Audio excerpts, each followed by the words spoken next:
Things began to change, though, during the 2000s. Not only did these techniques become economical, as these entrepreneurs continued to work to bring down the cost of fracking, but the price of oil and natural gas were such that it was profitable to take these risks and frack. The steady climb of oil prices during the 2000s, particularly during the late 2007 and 2008, when the price of WTI hovered around $140 per barrel, there was plenty of money to be made using these more expensive fracking methods. Natural gas production includes gross withdrawals, and production took off around that time, with production increasing by 31% from January 2008 to August 2015, the latest EIA data available. Natural gas production was really the first round of the shale boom. That didn't quite transfer to increase in oil production, though, yet, as the price of oil plummeted during the Great Recession to around $35 a barrel in early 2009. It wasn't until about the time of the Arab Spring in early 2011 when oil prices recovered and were topping $90 a barrel and then reaching above $100 a barrel in March 2011. Since then, until the latest data available in August 2015, oil production per day is up 67% to 9.3 million barrels, which remains near the record high of the late 1970s when it reached 10 million barrels of oil per day, and the latest of 9.6 million in April 2015, despite even with this substantial drop that we've seen down to $40 a barrel today. This overall shows the highly efficient oil wells that are online using hydraulic fracturing. Texas we've got to mention Texas in here somewhere, right? Texas has been the major contributor to the shale boom.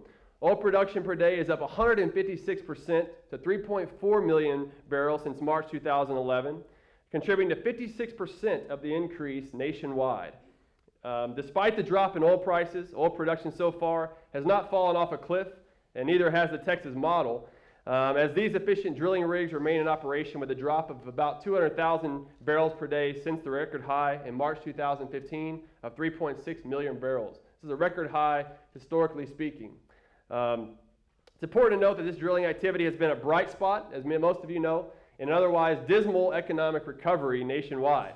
The U.S. labor force participation rate remains near lows not seen since the 1970s. But let's somehow cheer this 5% unemployment rate that we have, even though if you include discouraged workers and those working part-time who would like full-time employment, is closer to 10%. Something else, right? The push to end the production of fossil fuels by the Obama administration is a push to end much of the prosperity that's been created during the last decade. Consider the total employment since the Great Recession started in December 2007. Texas added 1.5 million new jobs, while the rest of the U.S. has only added 1.1 million. In other words, Texas has added 58% of all new civilian jobs during that period. Of course, these have not all been oil and gas jobs, as we have a highly diverse economy in Texas, with oil and gas jobs only being about 3% directly related to the oil and gas sector. So what can we learn from this shale boom? What does the future hold? Will sustained lower oil price, along with countless federal government regulations, end the shale boom and slow the main source of economic growth in the nation? Or will the markets continue to do what they do best and work to provide prices that send signals to producers and consumers of what will best satisfy their desires? These are the questions that our panelists here today will discuss, along with many other issues. Though I don't think they really need much of an introduction, I'll go ahead and introduce them anyway. Our first panelist is Dr. Rob Bradley, who is the founder and CEO of the Institute for Energy Research. He previously served as director of the public policy analysis at Enron, and where he also was a speechwriter for the CEO. He is a visiting fellow of the Institute for Economic Affairs in London, an adjunct scholar of the Cato Institute, and a senior research fellow, honorary, at the Center for Energy and Economics at the University of Texas at Austin. Dr. Bradley holds a PhD in political economy from International College, and he has written 5 fine books that I hope you all will read, and is currently working on his 6th, Political Capitalism, Insul, Enron, and Beyond. So please help me give him a warm welcome to Dr. Robert Bradley.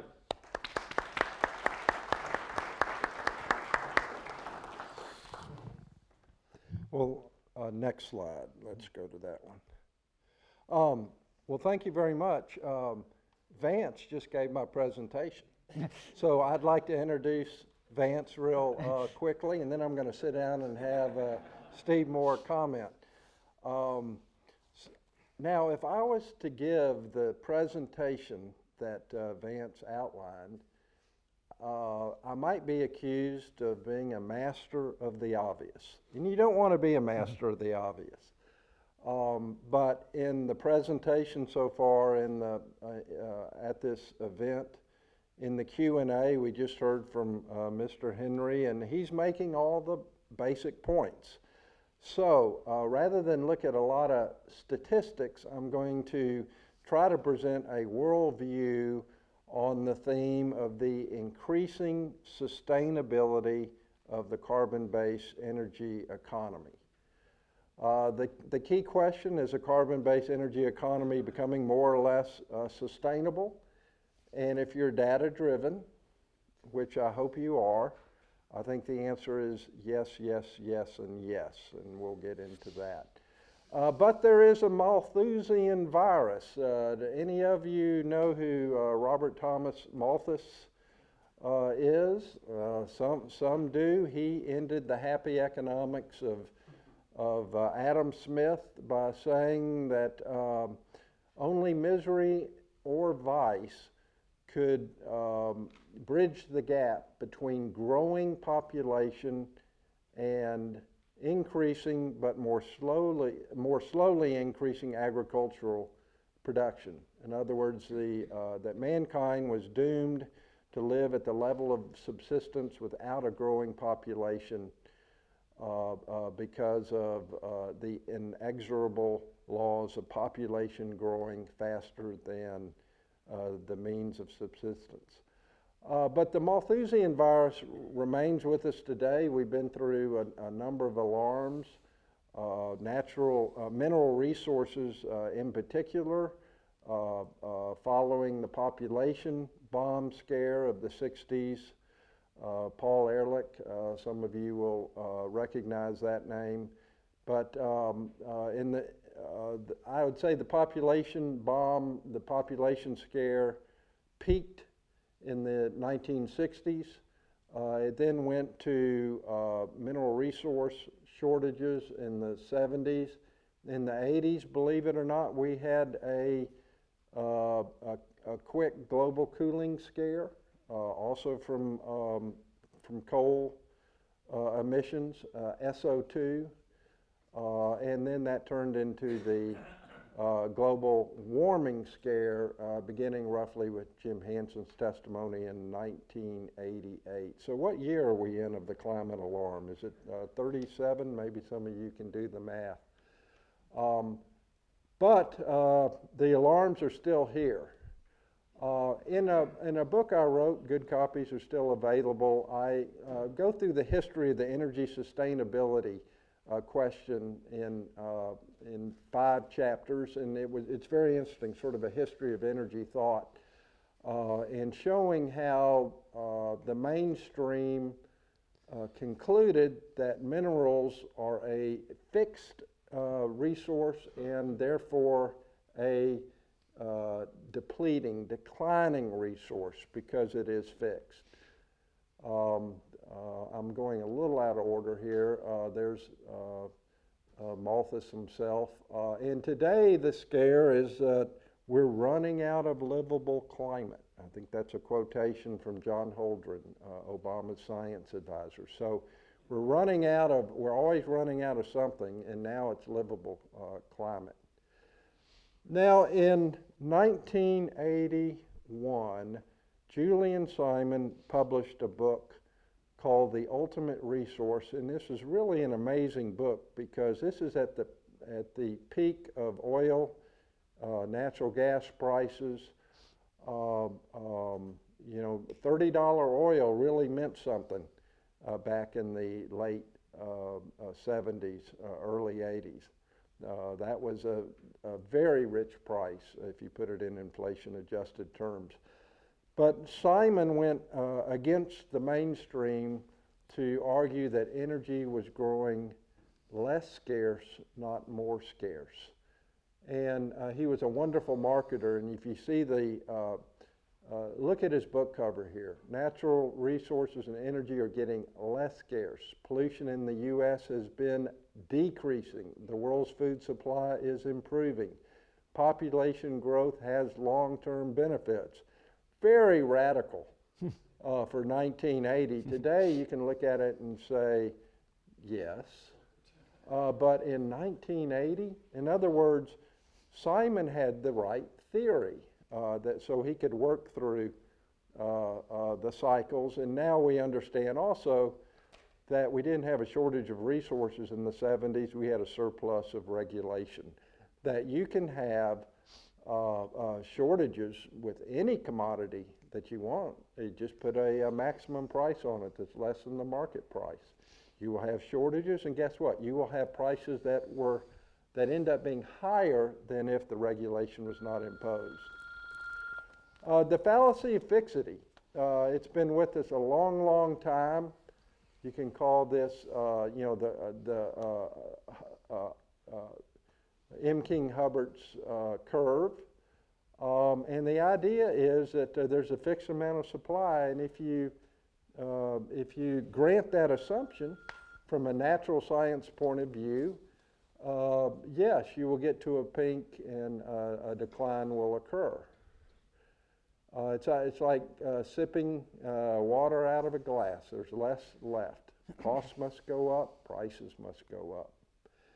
But there's a different worldview, resourceship, and this is a term that comes from the work of a University of Texas professor that almost no one knows about named Eric Zimmerman, an institutionalist economist. And he was really the first one, at least in the economics profession, starting in the 50s, to understand the idea that resources come from the mind and not the ground. Resources are not. Resources become. So if you ask a natural scientist, is there more oil and gas in the United States today than when the country was formed in 1776? They'll say no.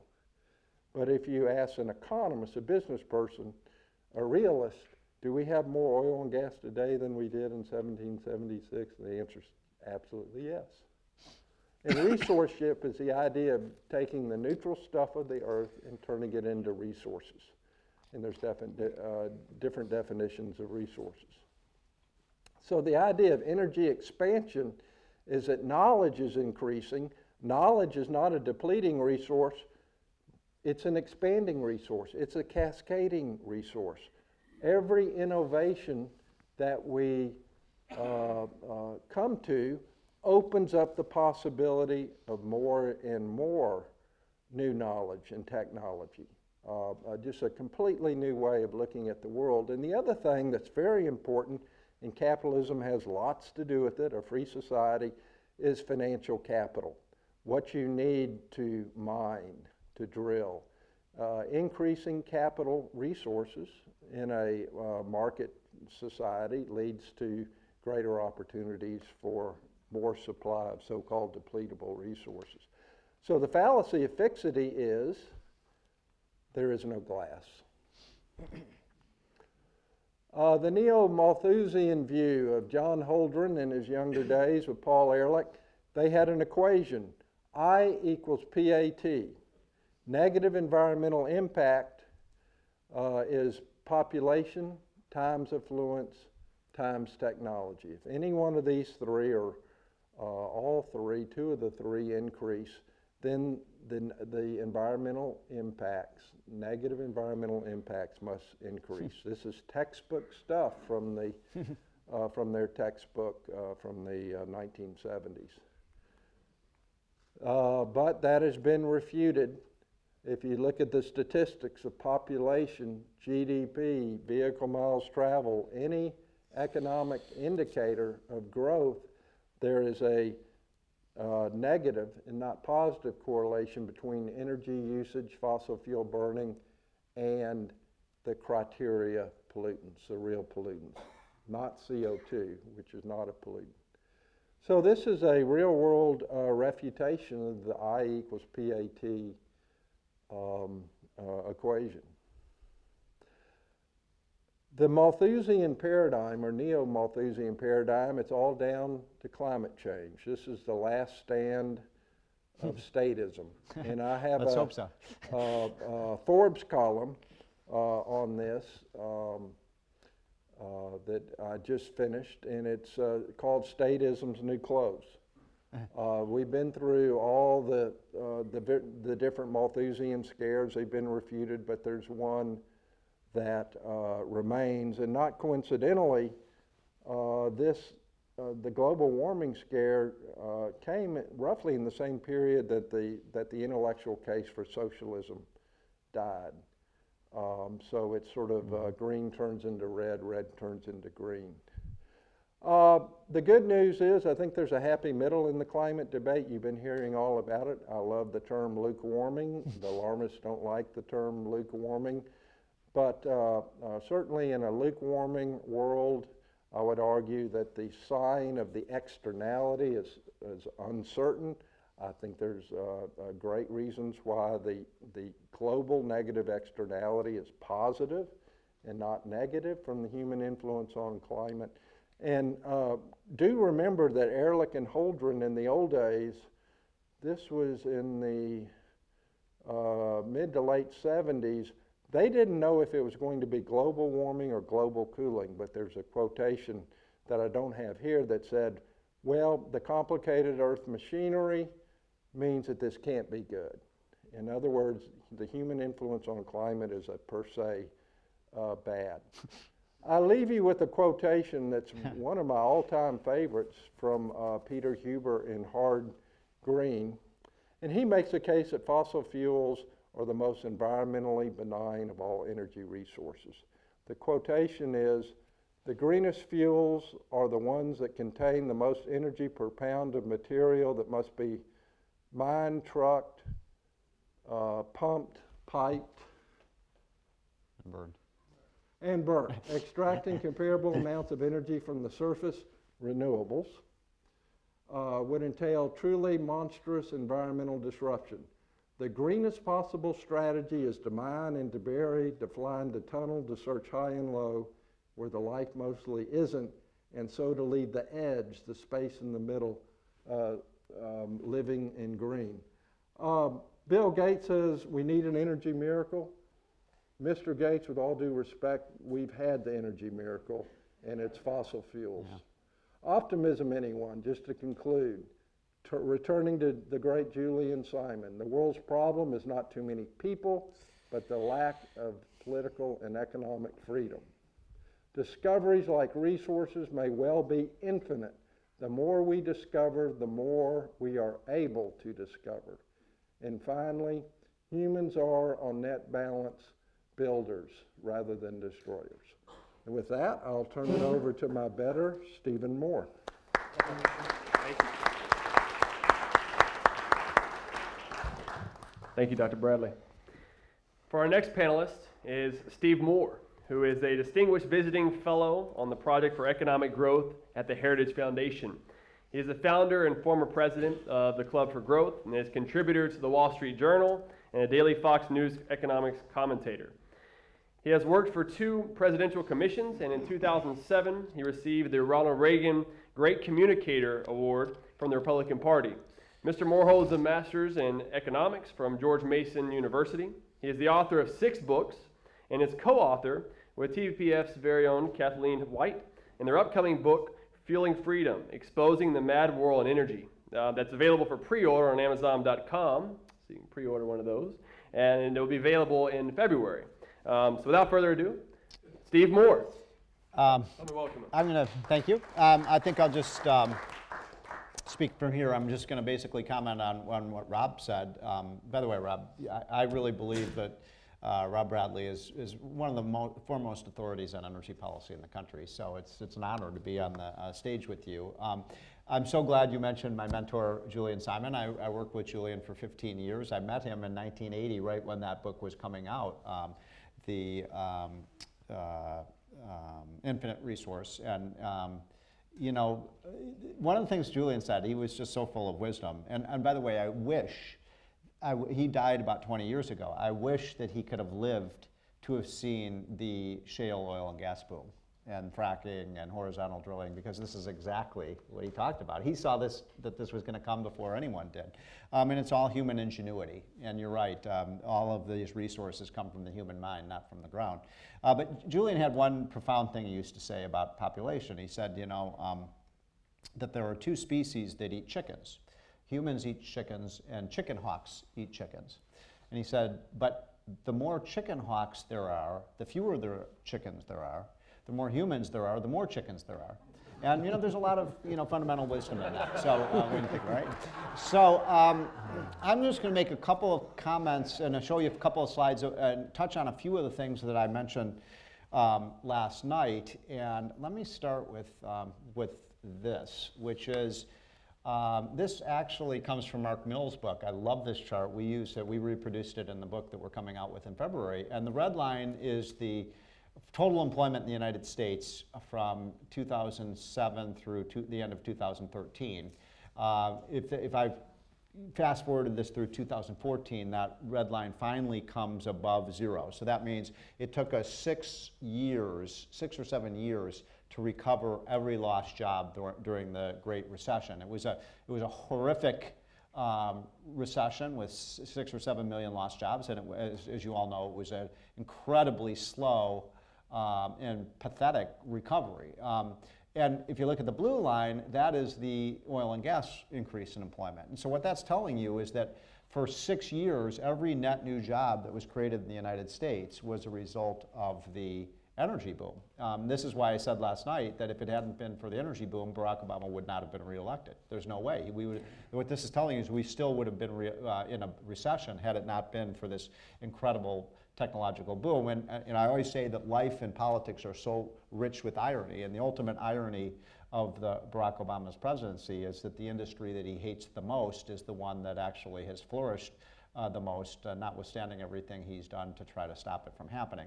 So, you know, this is basically an amazing story of productivity.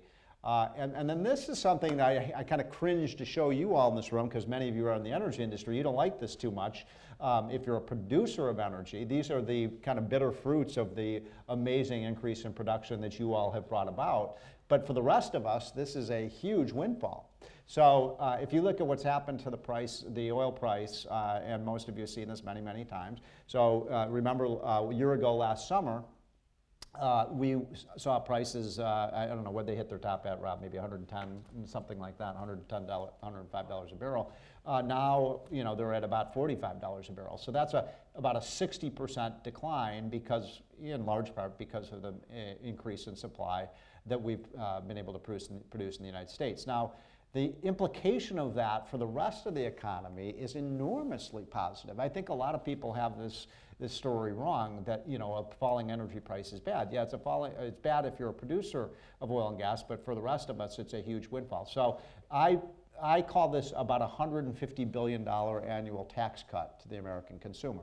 I mentioned last night that every penny reduction in the price of gasoline at the pump puts $1 billion more into the hands of consumers. But it's not just consumers. Actually, the big beneficiaries of this are producers, like, for example, our manufacturing industry. So one of the stories that hasn't been told enough is that the United States is now experiencing a mini renaissance that I think could turn into a major renaissance in manufacturing. We're making things in America again.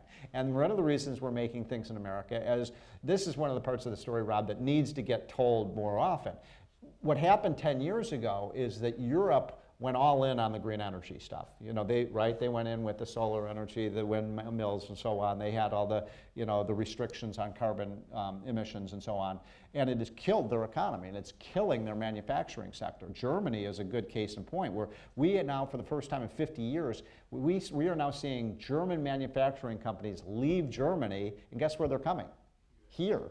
They're coming here, and the reason they're coming is because the energy prices are about 2/3 more expensive in Germany than they are here. So as you've said many times, energy is the master resource.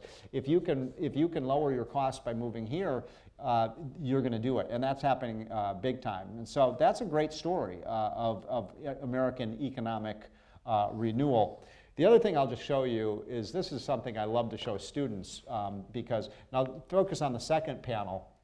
The green line is the increase in production of green energy, wind and solar power. By the way, over the last 8 years since, by the way, George W. Bush was terrible on this stuff too. So under Bush and Obama, we've spent, I think the 2006 energy bill we passed was one of the worst pieces of legislation we've ever passed. It was filled with green energy subsidies for wind power, solar power, all this stuff. So we've spent about $150 to $200 billion over the last 8 years subsidizing wind and solar with taxpayer money. The oil and gas industry, you know, we could argue about whether they're subsidized or not, but even taking the worst case scenario, the subsidies to oil and gas are minuscule per, you know, amount of energy produced. And so what's interesting about this is then look at the results. This is such a classic case study, by the way, setting energy aside, about why central planning never works. Because 10 years ago, nobody foresaw the oil and gas, shale oil and gas revolution happening and fracking. So nobody thought that this was going to happen. And the brainiacs in Washington said, we've got to move into, you know, solar and wind. As recently as 3 or 4 years ago, President Obama was running around the country saying we have to invest in wind and solar power. Why? Because we're running out of fossil fuels. I mean, he said that as recently as 3 or 4 years ago. Here we are, the biggest boom in the history of civilization, and right on the eve of that, he's talking about how we're running out of this stuff. So the amazing statistic that you all know, that I always ask college kids, and they have no idea about this, I say, what percentage of our energy today in America comes from wind and solar power? You all know the answer. You may think, you know, well, the answer is about 3%. About 3%. And so the way I like to frame this to students is, let's say we do move forward with a huge new subsidies to solar and wind to try to, promote this industry. And let's say over the next 10 years, I don't think this is possible, but let's stretch our imaginations and say in the next 10 years we could quadruple the amount of energy we get from wind and solar. Again, I don't think that's feasible, but let's say that we could do it. Where are we going to get the other 85% of our energy from, right? So in other words, even if their wildest fantasy comes true, we're still going to need 85% of our energy from nuclear power, from wind, from oil, gas, and coal. And that's why we need to promote this continued revolution. And one last chart, and then I'll throw it open to questions. Some of you who saw me speak here last year have seen this. I've updated this, but this is the crux of the story, that we can use the energy revolution as a massive driver of our economy. And we can become the greatest exporter of oil and gas in the history of this, and coal, by the way. I'm a big fan of coal as well. Now, if you look at the blue line, what this is telling you is that is the Obama recovery. It's been a recovery. It hasn't been, you know, we did get out of the recession, but it's been pretty flimsy. So we've grown, the economy has grown by about 16% during this recovery, which is roughly a 2% compounded annual rate of growth. That's with $800 billion fiscal stimulus plan, Obamacare, tax increases on the rich, 3 minimum wage increases, the Fed printing $4 trillion. The left basically used every single page of their playbook. Everything they could possibly conceive of, they threw at this recession, and it gave us 2% growth. Reagan, you know, I worked for the Gipper. You know, he came into office, we cut tax rates, we deregulated, we got inflation under control under Volcker by pulling back the supply of money. In one sentence, Reagan's philosophy was government is not the solution, government is the problem. And now you see the results of this, and this is something liberals don't have much of a response for. The free enterprise, you know, recovery created 4% growth. The Obama recovery created 2% growth. What that means is that if we had had a Reagan-style expansion over the last 8 years, or I'm sorry, 6.5, 7 years, we would now have an economy that would almost be $3 trillion larger. That's gigantic. That's, you know, if you prorated that to every family, that means every family in America would have $20,000 to $25,000 of income. And in fact, the average family today has about $1,500 less income. That's the reason, ladies and gentlemen, people are so cranky, is they're not seeing an increase in their take-home pay. And what I'm saying in our book with Kathleen is, if we get this energy story right, I mean, imagine how big this story could be if we elected a president who wanted this stuff to happen. We're talking about maybe adding a percentage point or two to our GDP each year, which would be a spectacular period of prosperity. And it's, by the way, one of the reasons I'm very optimistic about the future of the American economy. I do think we're going to elect a president who wants this stuff to happen. I do think we're going to see this revolution happen, and it is going to be incredibly liberating, not just for us in the United States, but for all the people in the world. So I'll stop there. Thank you. And with that, we'll open it up to some questions. Who would like to ask a question? Right here, front, right behind.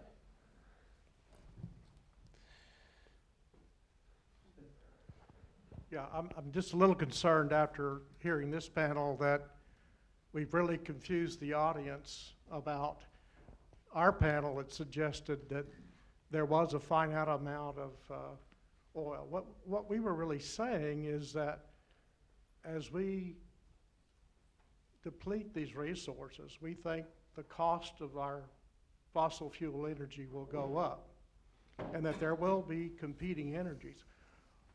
When I want a national energy plan, I want something that recognizes that wind and solar is not it. Mm-hmm.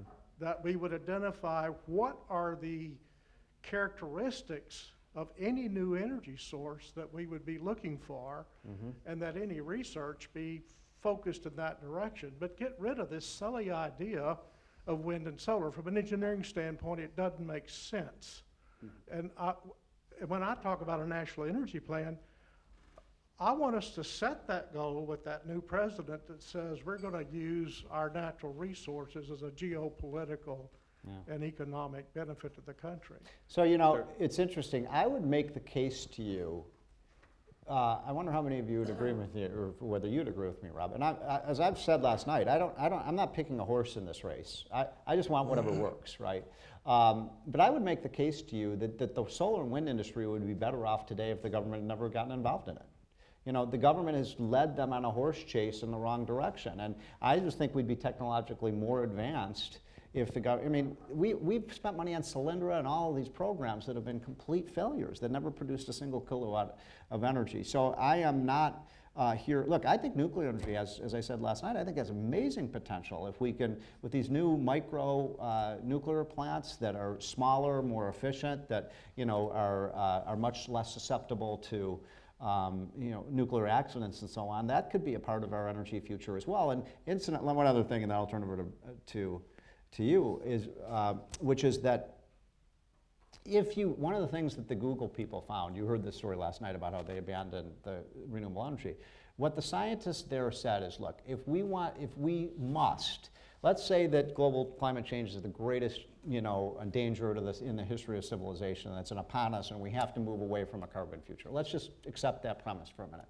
If that is so, there's only one thing we can do without completely destroying our economy. We'd have to build 100 nuclear power plants. I mean, we just have to, right? And yet the left doesn't want to do that either. In other words, think about this. They're against hydropower, they're against oil, they're against coal, they're against gas, they're against nuclear. They are against anything that works, right? If it doesn't work, they're for it, and if it does work, they're against it. Yeah, my view, and I've heard this a little bit from Martin Mills last night, and certainly in the question, there's a mentality, sort of an engineering mentality, that we need to have an energy plan. And what's implicit in that is that there's a major market failure with carbon-based energy, and I reject that. I do recognize that you know, this century is going to be the century of carbon-based energy. I think the market share of oil, gas, and coal is going to grow in this century and not shrink. And we're already at 80% or more of the world's consumption being oil, gas, or coal.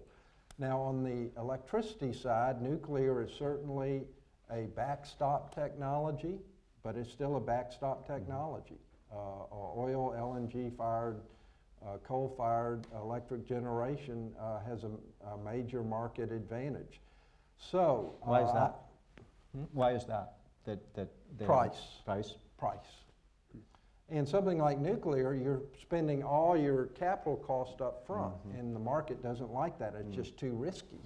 You'd rather have something that would lower capital cost up front, more variable costs. That's what's financeable. That's what's has a lower risk profile. So number one, I think that there isn't a major market failure with oil, gas, and coal, and that the market share will increase. In the very, very distant future, and we heard an estimate of we have 200 years left of fossil fuels, in some future century, we could well go to other primary energies.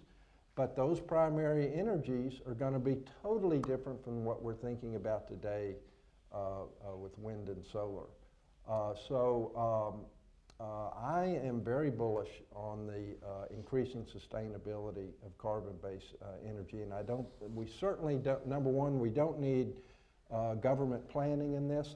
And I would also say with civil society, with the Gates Foundation and all, they have got to get off this climate and energy kick and get the money to real human needs. There's an opportunity cost here of climate alarmism, and we've got to emphasize that not only with changes in government policy, but also with civil society.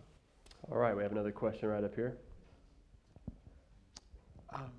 With the dollar being a floating dollar, rather, in your chart on oil price, wouldn't you need to adjust for that float, because we're going from a very weak dollar to a strong dollar? So, yeah. I mean, that's right. And the thing that's interesting about the oil market versus, for example, the natural gas market is that there is, and correct me if I'm wrong, you know a lot more about this than I do, but there's basically one world price for oil. I mean, it differs a little bit from one place to the other, but oil is a, easily transportable commodity, and therefore, Asia pays pretty much the same as what we pay versus what, they pay in Europe. The big advantage we have right now when it comes to the relative prices of energy is natural gas, because we're now paying, I think Kathleen said last night, what's natural gas at now, $2 or $3 or something like that? It was at 14, and then it came, I think, let's say it's somewhere in the $2 to $4 range. What's amazing, you want to see a competitive advantage we have. So in Europe, they're still paying $10 for natural gas, and in Asia, they're paying about 12. That's one of the reasons we have such a huge competitive advantage. Why in the world are we not using these resources? One last thing. I mean, the president said on Saturday, in the wake of these horrific attacks in Paris, that we are doing everything as a nation to combat the terrorist threat from the Islamic State. It's just false. We're not. We're not. Because if we were, we would be producing our own energy, right? We would be going balls to the walls on drilling for our energy, because every barrel of oil that I mean, this is so self-evident, it's an obvious point. Every barrel of oil we drill here is one less barrel of oil we have to get from people who are trying to kill us. So why wouldn't we do that? One comment on prices. Recently calculated the real price of oil from 1950 to today, adjusted for inflation, and that price is within $1 of current oil prices. So historically speaking, oil prices today are very average if you look at the last 60, 65 years. But if you look at natural gas prices here in the U.S., substantially below the historical average. Yeah. I think we have time for one more question. Right over here, you had your hand up. Thanks. A broader question with a kidding opening. Knowing that Washington's the wealthiest city in the world and produces nothing but red tape, is there any But we're good at it. Oh, yeah. You are correct. My question is, we can talk about this, but is there any recognition in Washington? I mean, when you look at how hopelessly incompetent the Republican Congress has been, is there any recognition that the bureaucracy has to be cut back? I mean, everyone talks about it, and other than Reagan, no one has ever reduced the bureaucracy, the regulations, the red tape. Is there really any hope? As much as I agree with every word you say, is there any hope those idiots in Washington will do anything? Well, not if she gets elected, right? So, yeah, look, I mean, it's tough to roll back regulation, 'cause once, you know, Ronald Reagan said the closest thing to immortality on this earth is a government program or regulation. So it's very difficult, but we can slow it down. You know, we can slow it down. And I think, you know, when it comes to this election, and we talked about this last night, you know, that this is not the most important election of our lifetime. The 1980 election was the most important of our lifetime, but this is a really important election. You're going to see a complete conflict of visions. I mean, Americans are going to be choosing between two completely philosophically opposite. I mean, my God, Bernie Sanders the other night said we should go back to 90% tax rates. I mean, that's lunatic. That's craziness. You know, Hillary wants to create a 45% capital gains tax.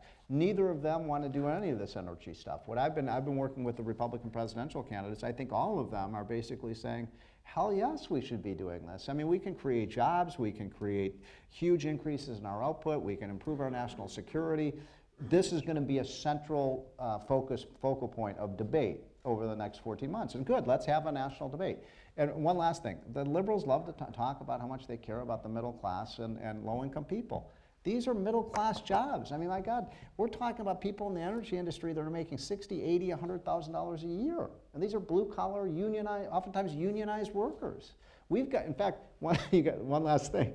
We've got to start going, you know, you talked about the green menace, and it's true. You know, the old saying is that greens are the new reds, and it is that is absolutely true. We as a movement have to start going to union halls, the electricians, the pipe fitters, the construction workers. We've got to go to the Teamsters and say, we're the ones who are trying to save your jobs and expand your jobs, and they're the ones that are trying to destroy your jobs, right? Don't you think we should be doing that? I mean, we should be going to these people and saying, we're pro-worker, they're the ones who are not. So, yeah, we can win. We can win on this. All right. Thank you all so much. Please help me give them a warm round of applause. Thank you. Thank you, folks. Lots to look forward to in the future. Overall, markets work, government doesn't. All right, have a good day.